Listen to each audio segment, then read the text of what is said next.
ஸ்ரீ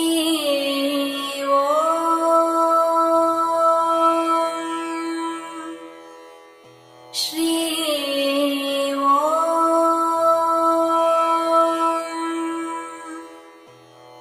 ஸ்ரீ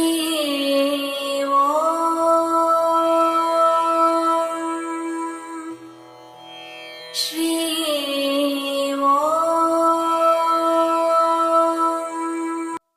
ஸ்ரீ ஓம். மகான்களை காண்பது எளிதா? இதுதான் இன்றைய கேள்வி. இதற்கு விடை காண வேண்டும் என்றால் முதலிலே மகான்கள் என்பவர் யார் என்பதை நாம் தெரிந்து கொள்ள வேண்டும்.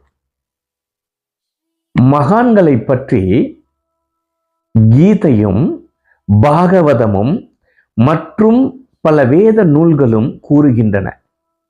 அதன்படி மகான்கள் என்பவர் யார்? யார் ஒருவர் காண்கின்ற அனைத்தையும் இறை வடிவாக காண்கின்றாரோ அவர்களே மகான்கள். அவர்களே என்னை, அதாவது இறைவனை வந்து அடைகின்றார்கள். அந்த அடைவாகப்பட்டது பல பிறவிகளின் பலனால் நடக்கின்றது என்கின்றார். அதேபோல் மகான்களின் இதயம் என் இதயமாக இருக்கின்றது. என் இதயம்தான் மகான்களின் இதயமாக இருக்கின்றது.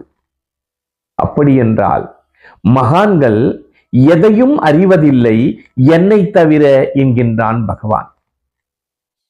இது ஆங்காங்கே நம் வேதங்களில் சுட்டி காட்டப்படுகின்றது.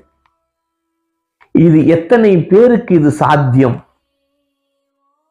பார்க்கின்ற அனைவரையும் இறைவனாக காண வேண்டும். அப்படி என்றால் பாகுபாடே பார்க்கக்கூடாது. அவர்தான் உண்மையான மகான்.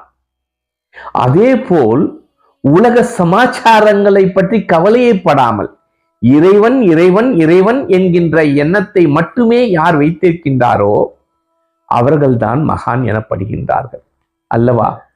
இத்தகைய குணாதிசயம் யாருக்கு அமைகின்றதோ அவர்களே மகான். நாம் அப்படி தேட வேண்டும் என்றால் அபூர்வத்திலும் அபூர்வமாக மட்டுமே நம்மால் காண முடியும். ஏனென்றால் ஒவ்வொரு சந்நியாசிகளும் அவர்களுக்கென்று பல்வேறுபட்ட விதிமுறைகளை வைத்திருக்கிறார்கள். பல்வேறு சமூகத்திற்கு தனித்தனியான சந்நியாசிகள் இருக்கின்றார்கள். அப்படி இருக்கும் பொழுது பகவான் சொல்கின்ற விதத்திலே அவர்களால் செயல்பட முடிகின்றதா அல்லது செயல்படுகின்றார்களா என்று பார்க்கும் பொழுது அந்த விடையை உங்களிடமே நான் விட்டு விடுகின்றேன். சரி, அப்படி என்றால் இந்த உலகத்திலே காண கிடைக்கக்கூடிய அரிதிலும் அரிதான மகான்களை காண்பது எப்படித்தான் முடியும்? தேடல் வேண்டும். அப்படி தேடித்தான் என் குருவை நான் கண்டறிந்தேன். தான் குருஸ்தானத்தில் இருக்கும் பொழுது மட்டும்தான் மற்றவர்களிடம் கண்டிப்பை நாம் பார்க்க முடியும். ஆனால் மற்றபடி இறைவனுக்கு எப்படி அந்த உணவை பார்த்து பார்த்து பரிமாறுகின்றாரோ, நெய்வேத்தியம் செய்கின்றாரோ, அதே போல்தான் தன் சீடர்களுக்கும் வருகின்ற பக்தர்களுக்கும் அந்த உணவை பரிமாறுவார். எப்படி இறைவனுக்கு பார்த்து பார்த்து சமைக்கின்றாரோ அதே போல்தான் தன்னுடைய சீடர்களுக்கு சமைக்க வேண்டும் என்றாலும் தன்னுடைய பக்தர்களுக்கு சமைக்க வேண்டும் என்றாலும் அதை அவ்வளவு உள் அன்போடு சமைத்து கொடுப்பார். ஏன் பகவான் மட்டும் உண்பது இல்லை, பகவான் ரூபத்தில் இருக்கின்றவர்களும் பகவான் தான்.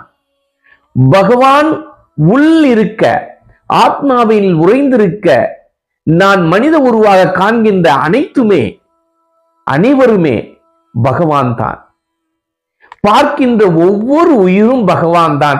அதனால்தான் எல்லா உயிரிடத்திலும் அன்பை செலுத்து என்று என்னுடைய குரு கூறினார். கூறுவது மட்டுமல்ல, அது செயலிலே செயல்படுத்த வேண்டும். இன்றைக்கு எனக்கு எந்த ஒரு பொருளை பற்றியும் கவலை இல்லை. எனக்கு எதுவும் வேண்டாம். இந்த ஆசிரமம் நடக்க வேண்டும் என்றாலும் அது பகவான் பார்த்துக் கொள்வான், அந்த தேவி பார்த்துக் கொள்வாள், இந்த இயற்கை பார்த்துக் கொள்ளும் என்கின்ற மனோபாவத்திலேயே வாழ்ந்து கொண்டிருக்கக்கூடிய ஒரே ஒருவரை நான் சுட்டிக்காட்ட வேண்டும் என்றால் என் குருவை மட்டும்தான். இது நான் பெருமைக்காக சொல்லவில்லை, உண்மையை பேச வேண்டும் என்பதற்காக உண்மையை உரைக்கின்றேன். அப்படி உங்களுக்கு உண்மையான மகான்களை தரிசிக்க வேண்டும் என்றால், காண வேண்டும் என்றால், பகவான் கூறியபடி நீங்கள் தேடுங்கள், நிச்சயமாக கிடைப்பார்கள். ஆனால் அது அரிதிலும் அரிது.